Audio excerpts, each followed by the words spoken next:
Unmuted. 11:10 a.m. on Friday, February 7th. We're scheduled for 30 minutes to have a hearing on AM 160-2025 executive appointment confirmation hearing for Bart Rudolph, Public Transportation Director. We'll start with introductions. Mr. Littlefield. Mark Littlefield. Scott Myers. Karen Braga. Zach Johnson. Exalto. Christopher Constant. Felix Vera. On the phone, Mr. Salt.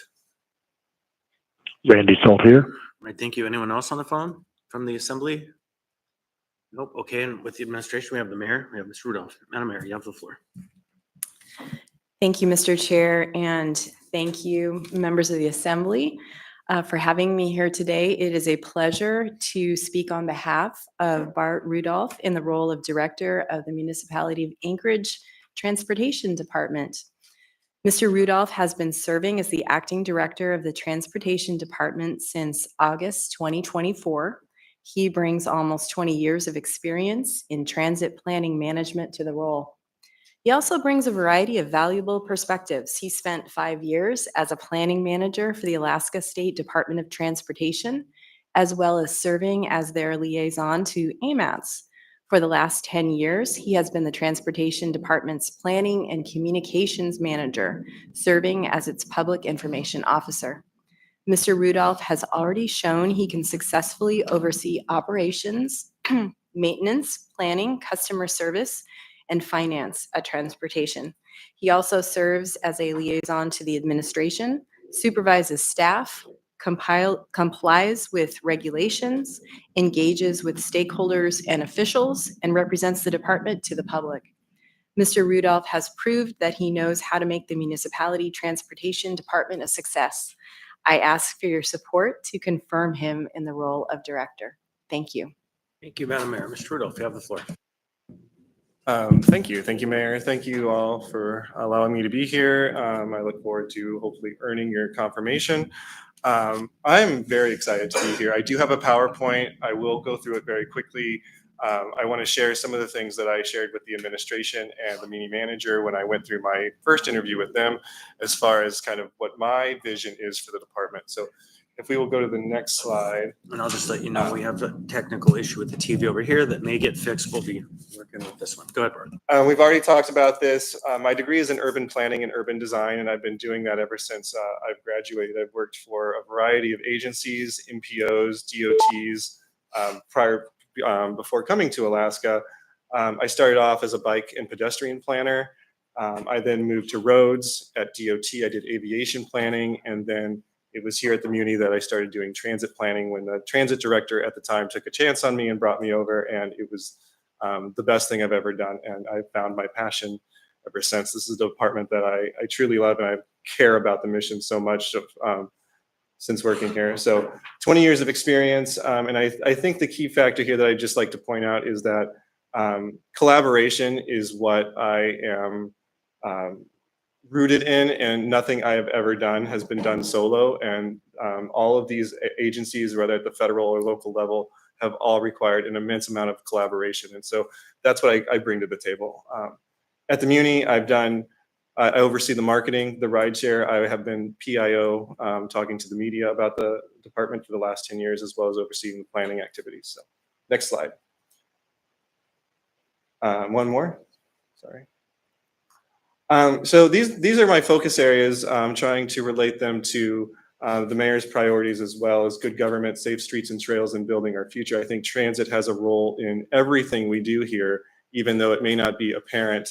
And that's one thing that I would like to emphasize through all departments, is that, bringing transit to the table, we can work on all of this stuff by building a resilient workforce, making our transit system as safe as possible and as comforting as possible, and integrating transit with housing and road projects, something that I've been doing for the last 10 years. But what I would specifically like to focus on is focusing on the employees. I bring a people-first approach to my management style. I care deeply about the people that work at Public Transportation Department, all 250 employees there. I know them on a personal level, and I want to make the department a place that they want to stay and work in. I will always dream and advocate for service expansion. So I will always come armed with a PowerPoint or an infographic on how we can expand transit in different ways and things that we can explore. I'm interested in a sustainable future, doing an alternative fuel analysis just to see where we can go with that. And then primarily the rider experience. I'm a rider myself. I use the system. I know the tools. I know what works and not what isn't working. And I would like to make that better and have that at the forefront of everything that we do. So next slide. A few things on how to get there as far as recruitment, service reliability, and sustainability. I will say the secret to good transit is not hard. It's fast, reliable, and frequent. That you have those three things, you have a good transit system. So we need people to do that. We have a driver shortage. So right now we are in the middle of standing up our own training program to allow people and help them get their passenger endorsement, which is what requires is to drive the bus. And then the other thing that we need to focus on is succession planning. We have a lot of people there with a lot of institutional knowledge that are nearing retirement, and we need to bring those other people up along the way and start promoting from within the department. Service reliability, back to basics. We need to be on time. Our on-time performance right now is not the greatest. So some strategies there with the planning department and where we place bus stops, and then partnering with other departments for like signal prioritization or other enhancements that we can explore. And then sustainability, I already mentioned an alternative fuel study and aligning with the citywide climate action plan, which to me really means not so much on the type of vehicle we're driving, but getting people on the bus. Having a full bus is going to be way more efficient and more climate benefits than everyone driving their own personal car. And so we do that by making the transit system competitive with the automobile. Okay, next slide, please. Land use, rider experience, and service expansion. I already talked on these. Advocating for transit supportive corridors, not transit oriented development type corridors. There's a little bit of a difference, but making sure that the type of development that we're building is walkable and friendly to pedestrians. A transit user, as you all know, is also a pedestrian or a bicyclist at some point in their trip. So I like to say that we bring the holistic approach when we come to the table. We talk, if the roads are congested, it messes up our buses. If people can't walk or bike safely to get to the bus stop, it affects our riders. So bringing that perspective. And then the rider experience I talked about a little bit. My core focus is going to be at the bus stops, installing shelters, making them ADA compliant. I really believe that the bus stop is our front door to the transit system. And if you don't feel comfortable and safe waiting for the bus, you're never going to ride the bus. We owe it to the riders to provide that type of experience. Service expansion, the three most immediate things that we can talk about there is microtransit, which is an idea of like an Uber or a Lyft with transit buses. I would love to talk about a new crosstown route that connects the neighborhood health clinic to the airport to either Mountain View or Muldoon. And then restoring holiday service. Days like the new holidays of Juneteenth and Indigenous Peoples Day are like the day after Thanksgiving. The typical muni holidays where we don't work, we don't have service, but a lot of our riders still rely on the service. We don't have that. So we'd like to explore how to get that back. Next slide. And that's it. And so here's why I want to do it. This is my son, Oscar, on his first bus ride. I feel like me and my partner just had a baby. We made a big decision to stay in Anchorage. We don't have family here. So the commitment that we've made to stay here is the commitment that I have now chosen to invest in this community and make it the best that it's possible. I care about what happens at all department level here at the community, but I know what a catalyst transit can be for the community.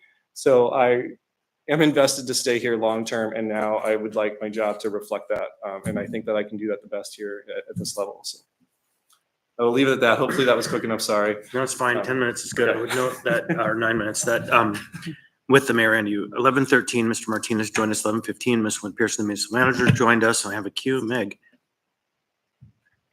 Oh, I didn't realize I got in the queue. But I do, as you said, expansion for holiday service. I will just put the plug in for MLK Day. There are just a number of community-based and community service events that are really focused and targeted for people who rely on the bus, and it makes those efforts hard. But yeah, thank you. Yeah, it's okay. I thought you did. Okay. We'll let you go next, Felix. Great, thanks, Mr. Chair. So I have a few questions. First, glad to see you here. We've worked together for quite a while now. So first is on expansion. So is this the same route that I believe was members Bronga and I tried to bring funding for, but in the end it didn't happen? Is that same route that you're looking to expand? Yes, yes. Awesome. How confident do you feel like we can achieve funding for that route? It will be difficult. The route is expensive because it's long. So we would need to find an additional $3 million a year to do that. We have been very successful in working with AMATs on surface expansion, getting a CMAT grant.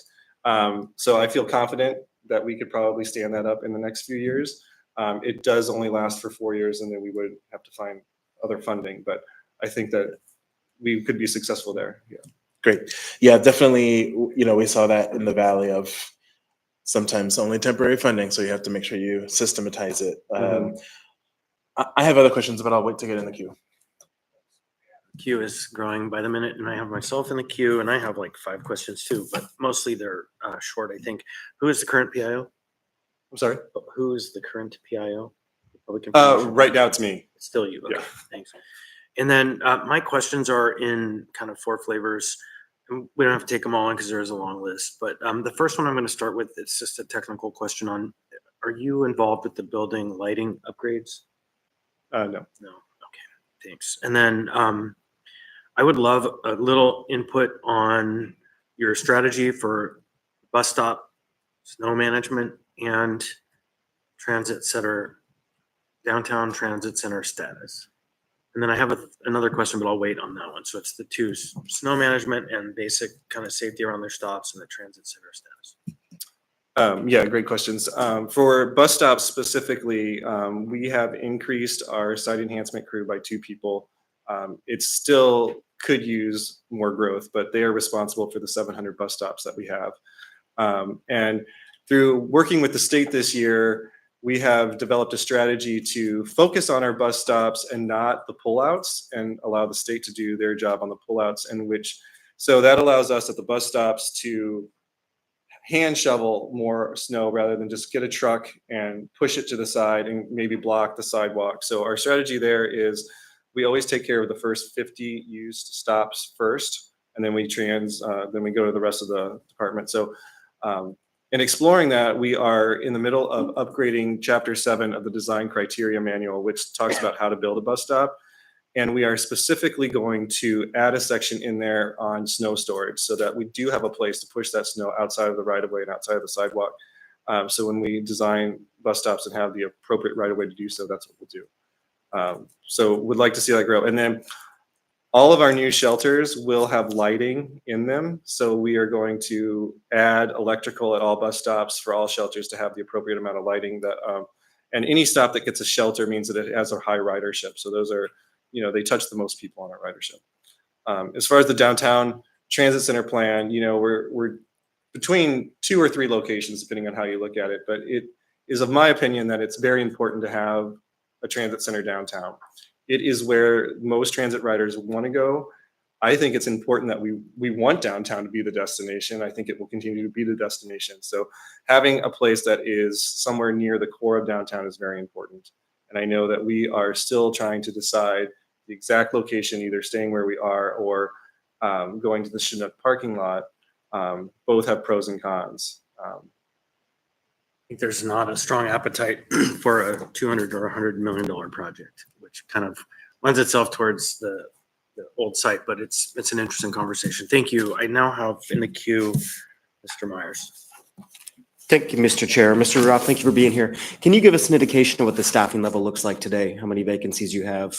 I think you mentioned you had some folks looking at retirement and what that looks like going forward in the future, and plans, I guess, to fill those. Because I've heard from constituents in Eagle River about availability for public transit. So that would be a concern that we want to hear about.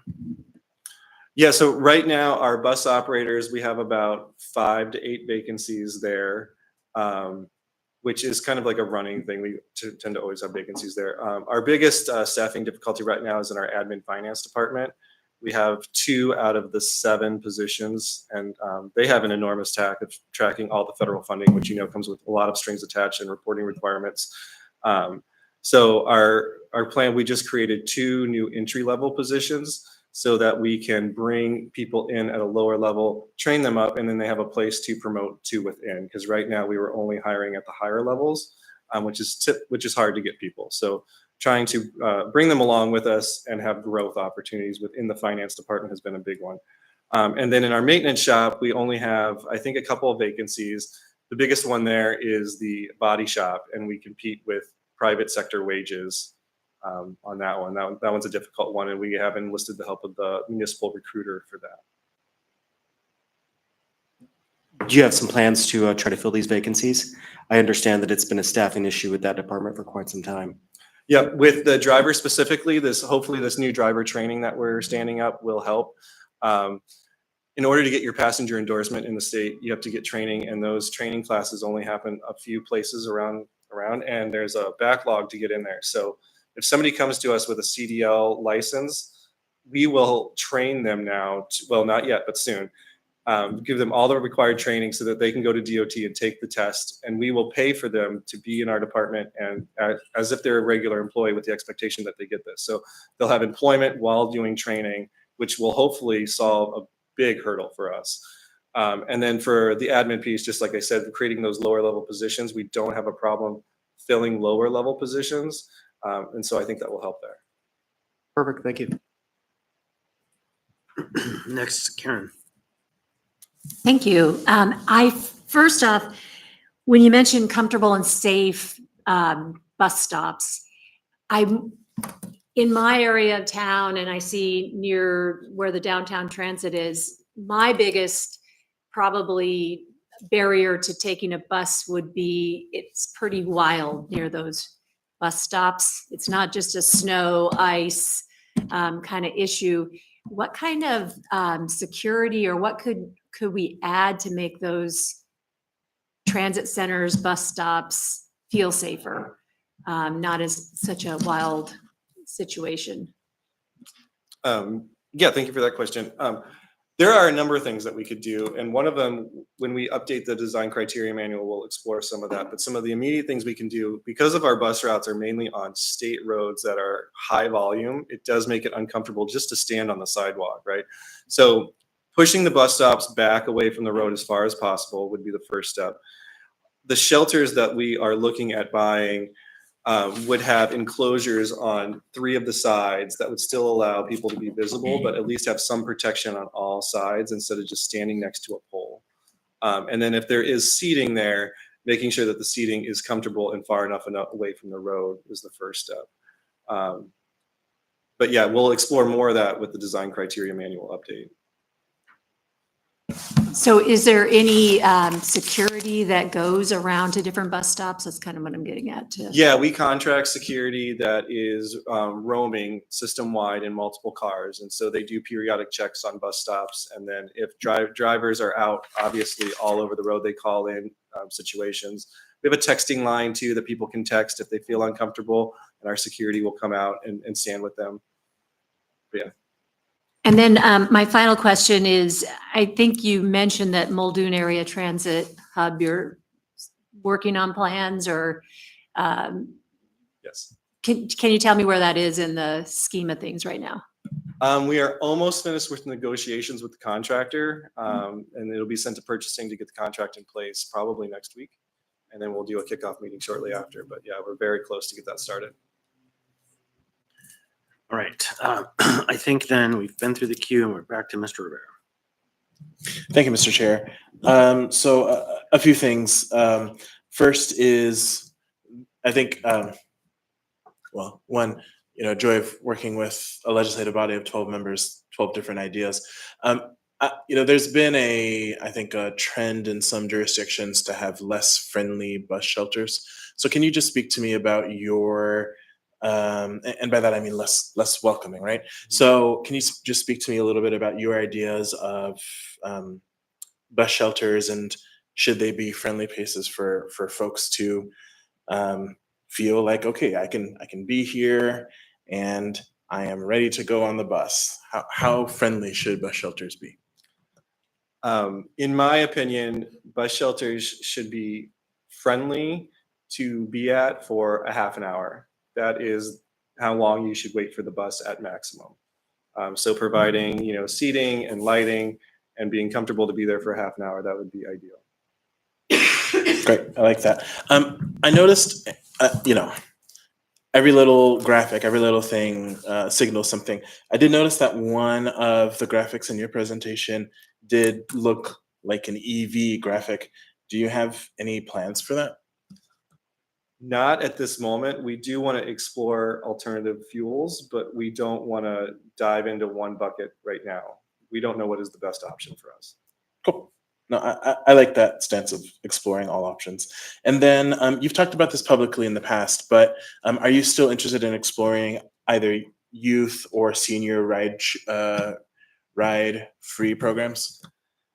Yes, we are in the middle of doing a fair analysis study right now, just to see the benefits, pros and cons of going fare free, and then other incremental steps. But I did get funding through AMATS to do seniors and youth ride free, but the FTA rejected that funding as a source for that. So we do want to still explore it. I will need to find additional funding for it, but they basically said you can't use federal funding to pay for service. You can use federal funding to provide the service if we went fare free, but we couldn't reimburse ourselves for the tickets, unfortunately. So we'll have to go to Plan B. Got it. Thank you. Right, Mr. Johnson. Yeah, thank you. In your presentation, you mentioned safe trails. What do you feel is public transportation's role in that? Safe trails, connecting people to the trails, because we have bike racks and everything, providing the safe experience at the bus stop that is connecting there, and making sure the amenities like trash cans, things like that, are available and serviced regularly. Okay, thanks. Right, so I have myself back in the queue. So this is kind of a feel good, but real question. It's been around for a number of years. I'm sure you've heard it. There's a community member who has proposed renaming a bus route or a bus, the Rosa Parks. In fact, today I saw from yesterday one of the bus services on every single bus on whatever yesterday was the landmark of for her life. They reserved a seat with her name on it in front of the bus. And so I know this is kind of in a gray area right now, so I'm not going to ask you to go too hard on the record with that, but I want to let you know it continues to be a priority to come up with a way to recognize that, because this individual came through our town, inspired a lot of people, and is part of a long history of this country. And so with that, I have kind of another technical question on your resume. You worked for Kittleson for about a year in 2015. What projects were you on then? I was mainly on projects in California and Washington, which is why my stint was so small, because I spent the entire Alaska summer in Washington. Okay, good. That's not why I live here. In that time frame, I had a project with Kittleson. Oh, okay. So I just want to make sure we weren't not having some disclosed connection. Okay, next in the queue, I have Meg. Yeah, thank you. So as soon as you started talking about bus shelters, I wrote down Wi-Fi at bus shelters, especially for asking people to possibly be there for 30 minutes. So just put that in your idea box. Mm-hmm. Thanks. So anyone else? Mr. Littlefield. Thank you, Chair. I just have a quick question. It's a follow-up on a conversation that was brought up and I was involved in it. And many, many years ago, prior to 2010, we had a bus stop at South Birchwood. We had one at North Birchwood. The South Birchwood's been abandoned. North Birchwood is still plowed. The people still use it for park and ride and share a ride. And we had conversation about possibly bringing back that route into the mixed, being in the Eagle River, go to North Birchwood, come back and go to town. I'm sure it'd be utilized. And I don't know if it's still on our radar. So I just was questioning that. It is still in our planning document, and Okay. It's in there to extend it. But I think more importantly, micro transit may be something that we would want to explore in that area. It's really helps in the lower density areas, and Eagle River, Birchwood area would be a great candidate for that. Okay. Thank you. Right. Any further questions? So that brings us to the end. Last comments. We have about 4 minutes. You don't have to use them up, but you have nothing. Okay. Then On Tuesday, we will have AM 160-2025 executive appointment confirmation hearing by Rudolph before us, and we anticipate this item will be taken care of then. So if that's all we have, we will stand adjourned for about 15 minutes. Thank you. Thank you.